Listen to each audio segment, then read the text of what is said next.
Now it is time for the last word with Ali Velshi, who is in for Lawrence. Good evening, Ali. That was a lot of show. Yeah. I don't know how you fit that all into an hour, but it was amazing. And that deep dive into the Elon Musk phenomenon, which I don't think 10 months ago or a year ago, people really understood the role that he's going to play, the benefit he is going to have, the influence that he will have over government policy and markets. This is a different world. He's on the phone calls. Like, it just blows my mind. Chris Hayes and I were like, wow, this is definitely a new, so much of the Trump mania we've seen before, but this is another level entirely. Talking to Vladimir Putin about not deploying Starlink satellites to Taiwan as a favor to China. I mean, we're in new territory, and I appreciate you putting as much of it into your show as you did tonight. Get a little rest if you can. It's been a week. It's been a week. See you next week. Have a good show. Thanks, buddy. Yeah, it's been a week. No matter who you voted for or where in this giant country of ours you cast your ballot, it's likely that some of those results surprised you. So tonight we've assembled some of the very best thinkers this hour. I'm going to talk a bit less than I usually do because I want to give all of us, you and me, a chance to listen to the wisdom of others as we reckon with where we are as a nation and where we're going. Today, after 3 months on the campaign trail, the Governor Tim Walz returned to Minnesota, where he vowed to fight against Donald Trump and his Republican agenda. It's hard to lose. It's hard to understand while so many of our fellow citizens, people that we have fought so long and hard for, wound up choosing the other path. It's hard to reckon with what that path looks like over the next 4 years. So if you're feeling deflated, discouraged today, I get it. Take some time, take care of yourselves, take care of your loved ones, take care of your community. There's a million ways to make a positive difference, and get back in this fight when you're ready. And know that whenever you're ready to get back in that fight, I'll be standing right here ready to fight the fight with you. Governor Walz is not the only Democratic governor gearing up to protect their states from the Trump agenda. Here's what the Massachusetts governor, Maura Healey, told Lawrence this week. If the Trump administration requests it, would the Massachusetts State Police assist in mass deportations? No, absolutely not. In California, the Democratic governor Gavin Newsom is calling for a special session of that state's legislature to, quote, Trump-proof that state's laws. Donald Trump's election victory has also resulted in a legal victory for him.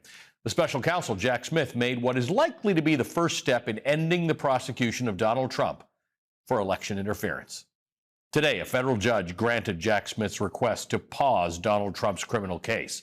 Jack Smith told the federal district judge, Tanya Chutkan, that he could have a decision on how to resolve the case by December 2nd. The second inauguration of Donald Trump is 73 days away. America and our allies are bracing for Donald Trump's return to the White House. The Biden administration plans to rush more than $6 billion to Ukraine in security assistance before Donald Trump takes office. NBC News has confirmed that on Wednesday, the day after the election, the billionaire Elon Musk joined a call between Donald Trump and the Ukrainian president, Volodymyr Zelensky. During September's debate against Kamala Harris, you'll remember, Donald Trump repeatedly refused to say whether he wanted Ukraine to win the war against Russia. I want to ask you a very simple question tonight. Do you want Ukraine to win this war? I want the war to stop. I want to save lives that are being uselessly, people being killed by the millions. It's the millions. It's so much worse than the numbers that you're getting, which are fake numbers. Look, we're in for $250 billion or more because they don't ask Europe, which is a much bigger beneficiary to getting this thing done than we are. Just to clarify in the question, do you believe it's in the U.S. best interest for Ukraine to win this war, yes or no? I think it's the U.S. best interest to get this war finished and just get it done. All right. Negotiate a deal, because we have to stop all of these human lives from being destroyed. Our next guest, Eugene Vindman, was a key whistleblower during Donald Trump's first impeachment over allegations that stemmed from yet another phone call between Donald Trump and President Zelensky, then the newly elected President Zelensky. Eugene Vindman is now Representative-elect Eugene Vindman after winning a competitive race for Virginia's 7th Congressional District this week. Joining us now is the Army Colonel, retired Army Colonel Eugene Vindman. He's the Representative-elect for Virginia's 7th Congressional District. Congressman-elect, Colonel, congratulations, first of all. This was a hard-fought victory for you. Bittersweet, but you are going to be a U.S. Congressman, and your work is cut out for you. Thank you, Ali. This is my first appearance since election night, and I'm glad it's on your show.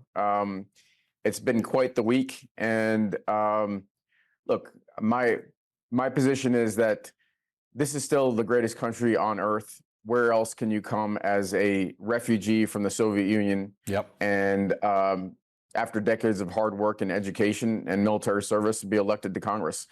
Very few places around the world will give you this kind of opportunity. So there are bright spots, even in dark days. There are, yes, and that is the attitude that I think we all need right now. We need to see what the fight looks like for the next few years and who the fighters are going to be, and you're going to be one of them.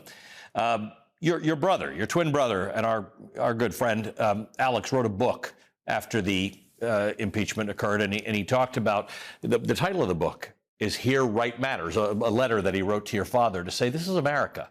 Right matters here, unlike where we came from. That notion has been challenged this week. Look, this week, maybe that notion is a little bit more ambiguous than it was 5 years ago. Even back then, that was during the height of the impeachment. We know that just a few months afterwards, the former president was acquitted by the Senate. So, right does matter, but is it an even path? There are always steps back as we move forward. And I'm an optimist. You can't be an immigrant coming to this country and achieving what my brother and our family has achieved without being an optimist. Like our dad, who came here as a 47-year-old middle-aged man. I come from a family of optimists, and I remain optimistic. But we do have our work cut out for us, undoubtedly. The 51% of the people in this district that elected me expect me to do work, just like the 49% of the people that didn't elect me. And so we need to achieve results for this district, and I will look to work in a bipartisan manner where I can, and I will look to defend the rights and freedoms of Americans and the principles on which this country is founded when I need to. You and I talked several times about Project 2025, and I would often get tweets from people to say, you're making this up. Donald Trump says it's got nothing to do with him. And of course, the ink wasn't dry on the election results. And it turns out that, in fact, Project 2025 does have a lot to do with Donald Trump. And they're going to implement a lot of those things, including a call to replace up to 50,000 civil servants if they don't pass some sort of loyalty smell test to that document and Donald Trump's principles. A fealty test, really, to the president, not to the Constitution. Many of your constituents are those people. They are federal civil servants. They are. And frankly, that's one of the major factors that made a difference in this election. We talked about Project 2025 pretty extensively, this idea of politicizing the federal civil service. And it made an impact. Tens of thousands, like you said, of federal civil servants, they voted for their interest. And in Virginia, frankly, we had a bright spot. I think Virginia is a great model. We had a really, really tough election. We were able to withstand a wave in Virginia, here in the 7th and across the state. And the work that we did here is a great model of the work that we need to do to talk to people that necessarily don't believe that we are looking out for their best interests and going out to those places where people don't expect to see us, like, the Culpeper Rodeo where I went, or to NASCAR events, to mosques and synagogues and churches. We have to go out and meet voters where they're at. We have to talk about the issues that they care about. And that's how we won in the 7th Congressional District. That's how you win in tough districts. And in Virginia, and that's how we need to make our case, what we need to talk about going forward. Colonel, let's talk about world leaders who are looking at this election. Many in Europe are very worried. Vladimir Putin is not all that worried. Things have turned for him. We have to look at Ukraine for a moment. I know it's not the top of people's agenda, but you heard that response that Donald Trump gave in the debate where he said, you know, they need to turn toward Europe. Well, Europe's in this match, just like everybody else is. There is growing dogma within the Republican Party that America should not be supporting Ukraine in its fight against Russia. That's true. And this has been sort of a chorus for the better part of a year. Support for Ukraine, which was bipartisan when the war started to erode this year during election year. We have Elon Musk on the phone call with Zelensky and the once former and future president. You know, it's a worrying development, worrying scenario. I think Vladimir Putin right now and the Russians are cheering, our adversaries are cheering. We just have to do everything we can as leaders in Congress, certainly a co-equal branch, to make sure that we fight for those interests that we hold dear, supporting our friends and allies overseas. And the Europeans are undoubtedly going to have to step up. So that's where we find ourselves. Elections have consequences, and there are going to be some pretty dire consequences from this election. And there are, and people will feel them over time. What do you tell those people who did find your particular victory bittersweet? You won in your district, and a lot of people in this country are surprised. Some are despondent. Some are exhausted. I know when I tweeted that you're on with me tonight, some people, I think in the best way, said, I'm just not watching. I'm not watching TV. I'm not watching the news. I need to get out of this. What do you tell people? We don't know where we are in this battle. Tuesday was tough, but we don't know where we are, and you can't really give up. Look, we've had dark days. We've had tough times in this country in the past, and we've weathered them. And so, as I said, I'm an optimist. I think that we have our work cut out for us over the next years. And I'm going to be out there. I'm going to be working hard and working with my friends and allies, and I'm going to be looking for bipartisan solutions where we can find them, and then I'm going to stand for our values and for what this country stands for over the next few years. And I know there are others out there with me, and so we have to keep our morale up and continue to work. Colonel Vindman, you and I have gotten to know each other over the years in different places. You are brave, you are strong, and it helps me feel a little better about it. Congratulations on your victory, the Congressman-elect Eugene Vindman. Thank you for joining us tonight. Thank you, Ali. Coming up, Vice President Kamala Harris told Americans in her concession speech that she will never give up in the fight for democracy, and that we shouldn't give up either. We'll discuss that next with Vanderbilt University's writer-in-residence, poet, essayist, and thinker, Carolyn Randall Williams. While I concede this election, I do not concede the fight that fueled this campaign.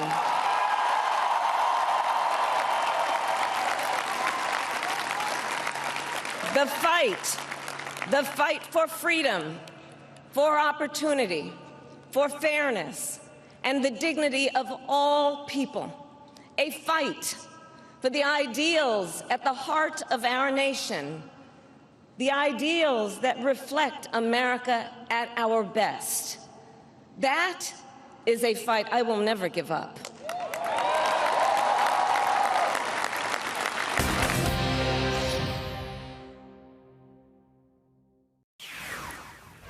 When Vice President Harris addressed the nation from her alma mater, Howard University, on Wednesday, conceding the presidential election, part of her message was about the resilience to keep fighting.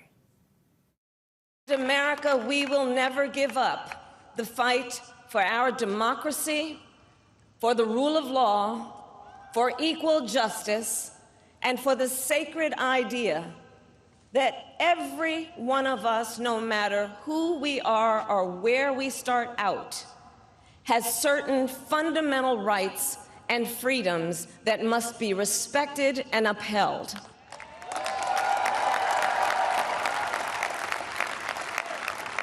And we will continue to wage this fight in the voting booth, in the courts, and in the public square.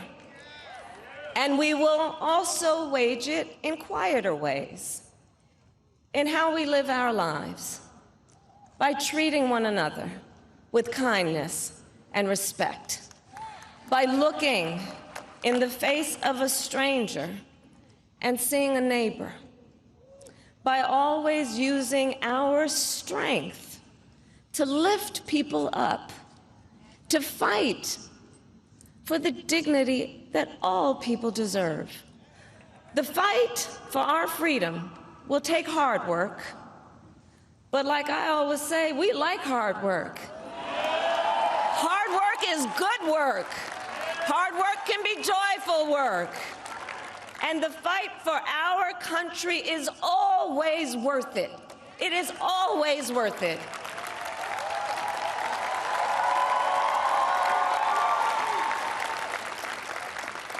To the young people who are watching, it is, I love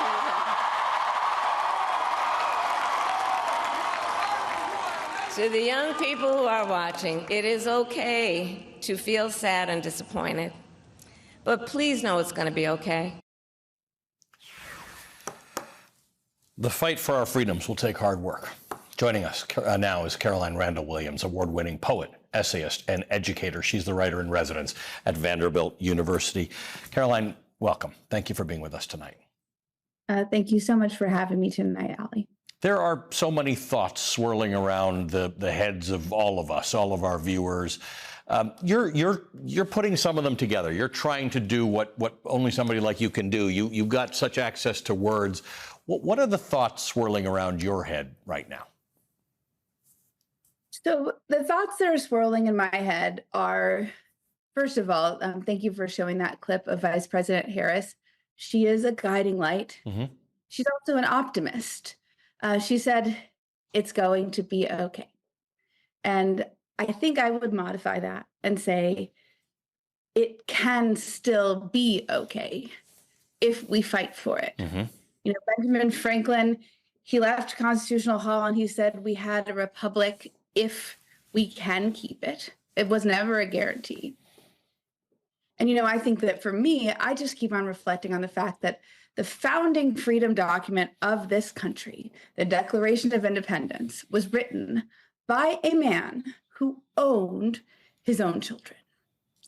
So, and he wasn't even sure that this experiment would last by the time he was rounding the final corners of his life. He wrote to somebody, and he wrote to John Holmes from Maine in 1820 that he thought he was sorry to see that the hard work of the class of 76 was going to be wasted on the unwise and unworthy passions of their sons, and that he was just relieved that he wouldn't live to see it. So I'm just, you know, it can be okay. It can still be okay, but I have no idea if it will. You know, to me, I watched on Tuesday and I thought, you know, America is just this old junkie who can't seem to kick their addiction to bigotry, misogyny, and hubris. And, you know, the educated, the colored, the good faith members of this citizenry, we bail this person out of jail. We give them money, we give them a place to sleep. And yet, again and again, they rob us, they shame us, they come begging for more from us. And I think on Tuesday, a decisive course of action was made. And now we just have to watch our old beloved America hit rock bottom and climb out from it, hopefully. I don't know. Well, when that happens, and if that happens, and if we can make that happen, one of the things that you worry about is that the bedrock on which this country is built, the Constitution, we have learned in the last several years, is a gentleman's agreement. And one of the points you make is there are no gentlemen in the room. There are no gentlemen in the room. And I think that the honor-bound preconceptions about how this all gets held up, the sort of surely not, nobody would let it devolve this far. Like, we have to just accept that we have moved past that as a country. I think that was one of the exhausting and heartbreaking things about watching people like John Kelly, like all of the major military leaders who signed that massive document saying that the president-elect is a danger to democracy. They took so long to say something, and I think that there are so many people. There's such a gulf of civic engagement and literacy, frankly, in this country right now that people, like well-meaning, less engaged Americans, are watching television and they're going, well, surely if it were that bad and he were that dangerous, they would have stopped it by now, because they're trusting in some duty-bound, honor-bound sense of dignity that would protect them from America actually devolving past reason into the chaos, as we were talking about earlier. And I think we have entered into this uncharted territory of, the Constitution was written for white men who own property, and that's it. And the second we expand it past its parameters, we have to start thinking differently about how we apply it. And we have to start thinking differently about how we trust its capacity to govern more people than just the people it was written to govern. When you talked about America as an old junkie that is addicted to bigotry, misogyny, and hubris, that hubris one is interesting. Tim Snyder makes this point. The hubris, and this may be applied to people who are not racists and bigots and misogynists, but this idea that it can't hit rock bottom, the idea that the guardrails will hold us up, the idea that we can't actually go as wrong as we might end up going, caused a lot of people to mark a ballot in a way that was not in their self-interest and not in this nation's self-interest. I couldn't agree with that more. And I'm guilty of that old American hubris myself. My dad was a conservative Republican himself. He was appointed by George W. Bush. He was the acting general counsel for the Army in 2001. Both of my grandfathers served their country. My dad's dad in World War II, my mom's dad in the Korean War. In my heart, I'm a big time patriot, but I think, and that hubris of that American exceptionalism that we have this gift of a system of government that cannot fail, that by the people, for the people. We think we're impervious to that kind of existential fracture, but I think that we have to also just begin to finally accept what all Black people and most women also know, that Americans, not necessarily all Americans, want all other Americans to have all of their American liberties. Mm-hmm. This country wasn't even built for everyone who lives here to have all of those liberties that are written in the Constitution. It's never been true. So we just have to figure out we have to see if we all actually do want to make it true or not. A lot of the things that cause people to vote for Donald Trump may be abstractions. One of them is not, and that's abortion, reproductive rights. Right. You have, I hope I'm not giving you any secrets, but you've struggled with this, with ectopic pregnancies. There's no ectopic pregnancy that is ever viable, can't be viable. But the things required to treat an ectopic pregnancy or IVF are in question. I mean, in Texas, if you have an ectopic pregnancy, you may not actually be able to get the treatment for it. This is not an abstraction for you, or millions of women, frankly. No, and I think, for me, what was wild when I was going through it, my doctor, in order to cover her own legal space, had to speak to me about what was happening to my body in a way that was like, I will not over disclose, but it was literally traumatic to me, the way that I had to be told of what was happening to my body in order for my doctor to legally be able to cover herself to perform the procedure required to save my life. And then, I had the radical bad luck of having a second ectopic pregnancy happen, which means that I'm definitely going to need to pursue IVF. And with the rulings that have happened, with the ruling that just happened in Alabama earlier this year, and all of this question of fetal personhood and the question about how we store embryos and all of these things. I'm 37 years old. I want to be able to make conscientious, healthful, and hopeful plans. And as of Tuesday, because of the way that the Tennessee legislature keeps ruling things, my husband and I are literally going to have to do that outside of the state in order to feel confident in our plan making, and in order to feel confident that the plans that we make now will still allow us to be within the parameters of the law and my physical safety in the future, to say nothing of the fact that as a Black woman in America, I'm already 3 to 4 times more likely to die trying to have a child than a white woman in the first place, which, like, speaking of systemic inequities and when people try to say that we don't have a race problem in this country, then explain to me why, even when accounting for socioeconomic status and education, I'm just more likely to die than all of my white friends. Much to think about, Caroline. Thank you for sharing it with me. Thank you for the thoughts. And I know we'll see some of this hopefully in print, and we'll be able to make sense of it, on our own time as we look at it this week. Thank you for being with us tonight. Thank you so much for letting me speak it out loud. Caroline Randall Williams is the award-winning poet, essayist, and educator. She's the writer in residence at Vanderbilt University. Coming up, Donald Trump's victory has highlighted a deeply divided nation. While far-right extremists are celebrating Donald Trump's election, forces are aligning to use the power that they have to limit the damage that a second Trump term could do. I'll talk to historians Ruth Ben-Ghiat and Michael Beschloss about how we move forward as a nation divided. That's next.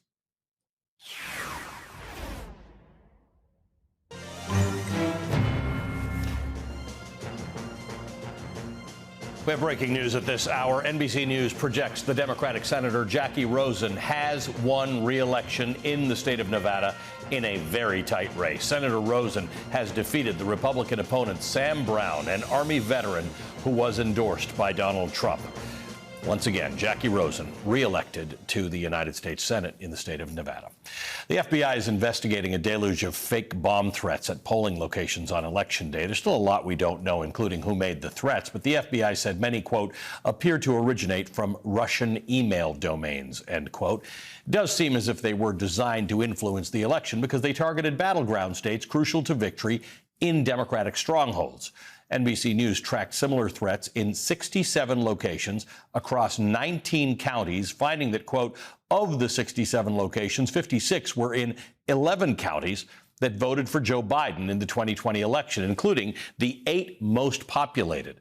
Those high-population Democratic counties included voting locations for Milwaukee, Wisconsin, Detroit, Michigan, Phoenix, Arizona, Atlanta, Georgia, and Philadelphia, Pennsylvania. Donald Trump's re-election to a second term is being celebrated by authoritarian leaders across the world. It's also being celebrated by white supremacists, anti-government militia groups, Christian nationalists, and conspiracy theorists. The Washington Post reports that these groups, quote, all expressed a sense of jubilation mixed with an eagerness to exact vengeance on political opponents. Though specific goals differ, there was broad agreement among the factions that Trump's second win nudges the country much further right, putting once fringe plans such as mass deportations and erasing the separation of church and state within reach. The win animated extremist talk about their potential role in dismantling democratic institutions, end quote. It's an agenda that Democratic governors like Tim Walz, now back on the job in Minnesota, said he's ready to fight. The other side spent a lot of time campaigning and talking about and promising that they would leave things up to the states. Well, I'm willing to take them at their word for that.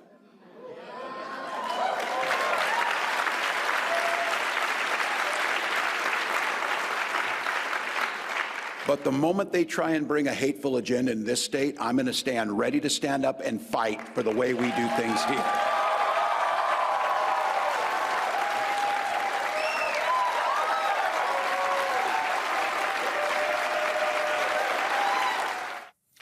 Joining us now, Ruth Ben-Ghiat, history professor at NYU and the author of Strong Men, Mussolini to the Present, and NBC News presidential historian Michael Beschloss. He's the author of multiple books on the American presidency, the most recent being Presidents of War. Thanks to both of you for being here tonight. I'm trying to make sense of this for our viewers, and I'm not sure I'm doing a particularly good job because I'm still processing it in my head. And Michael, Caroline Randall Williams was just on with me, and she was reminding us that Benjamin Franklin said, "You have a republic if you can keep it." We are testing the bounds of what we are able to do, and we are learning that the institutions do not necessarily keep it for us. No, that's exactly right, and that's a thread through American history. But we may see that idea tested in the next 4 years more than we ever have in all of American history, going back to 1776. as you know, and I'm delighted to be with Ruth tonight too, she sure knows this, the Revolutionary War was fought against a British tyrant. And if there was one theme to our Constitution and the government and the system that we formed, it was that we would have the ability to govern ourselves. We would do everything we could resist the idea of one person dictating to everyone what they should do.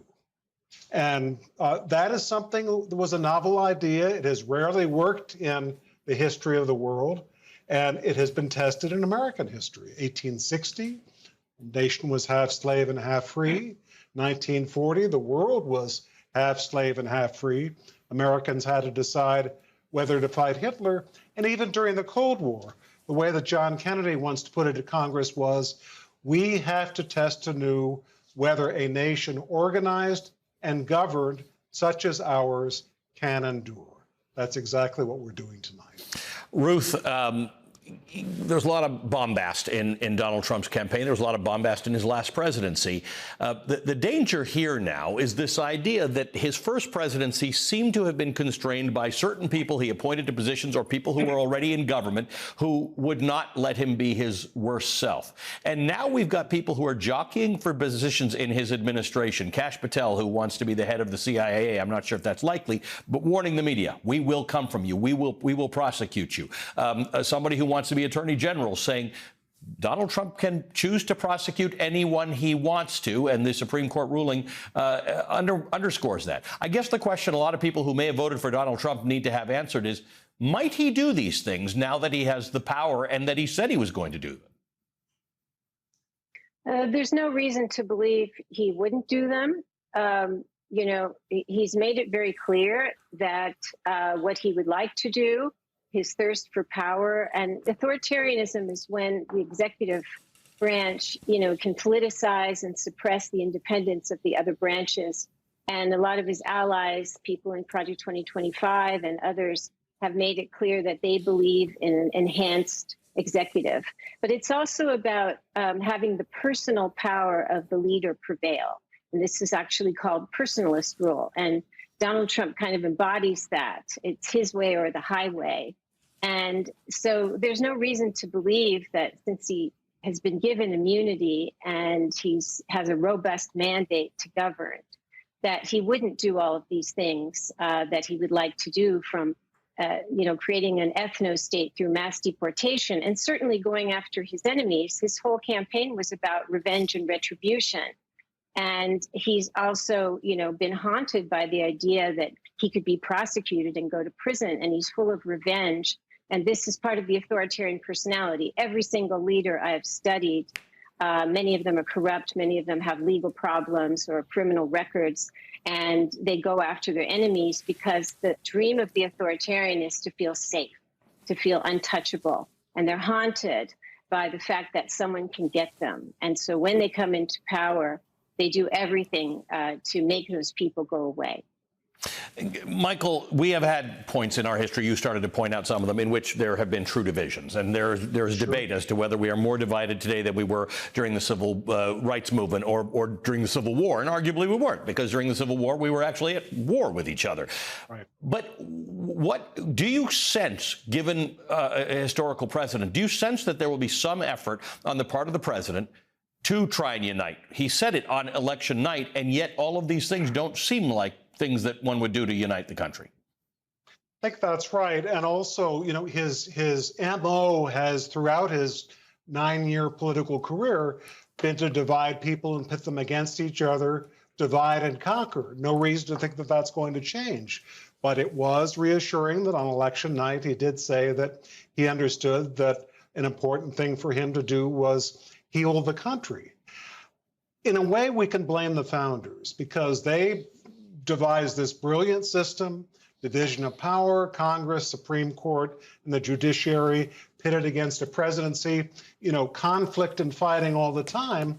And their assumption was not in the Constitution, but it sure was in their discussions, was that a president as head of state ultimately would see it as the president's job to unite the country and, you know, try to bridge all the divisions that were actually created by James Madison's system.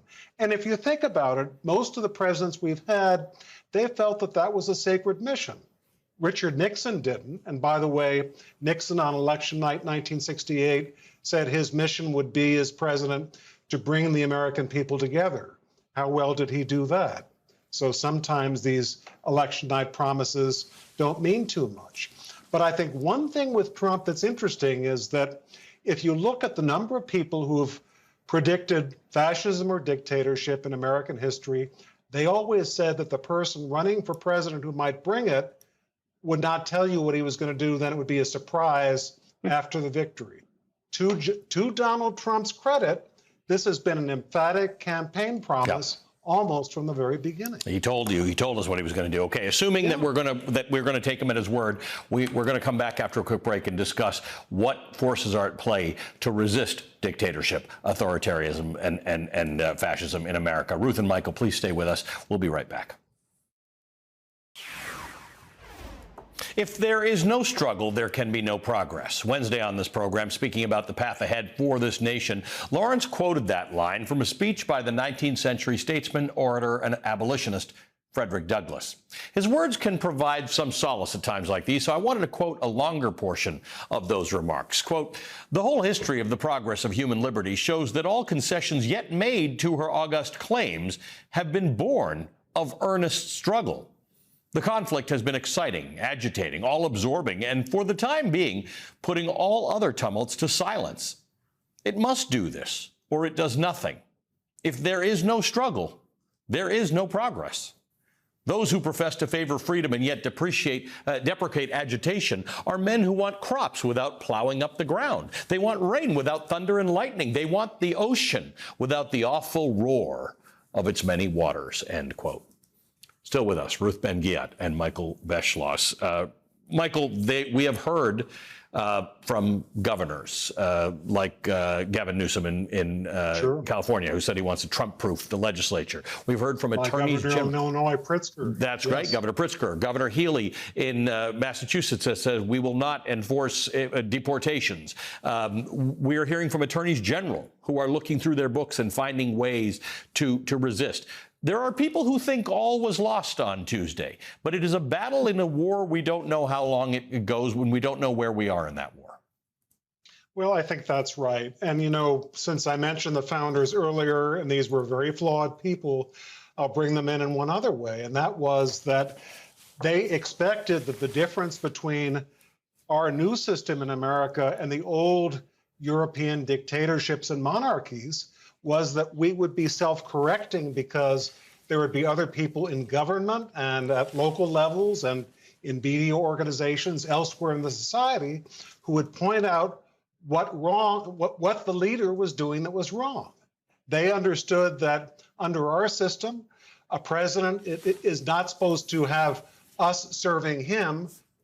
The president is supposed to be serving us. And I think we have to look through our system for ways to resist a president if he behaves badly. But I have to tell you, the alternatives are getting pretty narrow. The Supreme Court took away criminal prosecution. The Democrats lost the Senate. Republicans have pretty big control of the next Senate. They may also have a majority in the House. So it makes it all the more important that all of us Americans, you know, Harry Truman used to say, and he was right, highest rank in America is not president, but citizen, that we watch everything our president and executive branch do and speak out when we think it diverges from our idea of democracy. You know, Ruth, a number of people have pointed out that in 2016, when Donald Trump won the first time, felt like an accident. This one felt a little more deliberate. What's your sense of how in creeping autocracies, this type of resistance that we're talking about from attorneys general, from governors, from people who still wield some power in society, how it works out? It can work out. It works best at the beginning of an autocracy or when one's been in place and it's falling apart. And there's a long history of bureaucratic resistance in this way. But I also want to say something about grassroots resistance, which I've studied extensively. There's a resistance chapter in my book, which was very relieving to write. And I actually see the Harris-Walz campaign as an exercise in forming a pro-democracy movement in America of the type we've needed for a long time. And just because it didn't prevail, didn't give the outcome that we as Democrats, or I speak for myself, wanted, all of the mobilizing, all of the networks that were formed, the communities, all of the experiences, those stay with us. Nobody's taking those away from us. And we can build on those and in the years to come and put them to good stead. And that's an interesting point, Michael, that didn't die. When you lose an election, particularly in a close manner, that means you got a whole lot of other people in the country who would like to preserve the democracy that you're talking about. And I frankly think there may have been people who voted for Donald Trump who don't share his worst impulses. They may have been misled. They may have been misinformed. But the fact is, when faced with the question of, if enough people were faced with the actual question of would you trade off democracy, I'm still sure that most Americans would say no. I would agree with you. And I think there were probably too many people on Tuesday who voted for Donald Trump and said, oh, he bloviates about, authoritarianism and about being dictator for a day and abusing the Defense Department and Justice Department to go after his political enemies' military tribunals. But that's just the way he talks. He'll never do it. Well, maybe if they see it happening, they will rise up in peaceful protest in the best American tradition. Let us hope. Thanks to both of you. You've given us some hope, some stuff to lean into for the next few days while we continue to collect our thoughts and make sense of it. Ruth Ben-Ghiat and Michael Beschloss. We'll be right back. All right, before we go, I wanted to let you know we took special care in programming tomorrow's meeting of the Velshi Band Book Club, the first since the election.